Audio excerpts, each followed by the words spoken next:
पञ्चाननाब्जभव षण्मुखवासवाद्याः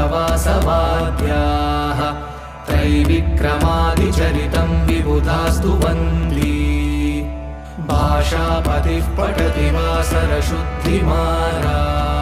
शेषाद्रिशेखर विभो तव सुप्रभातम् ईषत्प्रफुल्लसरसीरुहनारिकेलफूगद्रुमादिसुमनोहरपालिकानाम् आवादिमन्दमनिलः सह दिव्यगन्धैः शेषाद्रिशेखर विभो तव सुप्रभातम्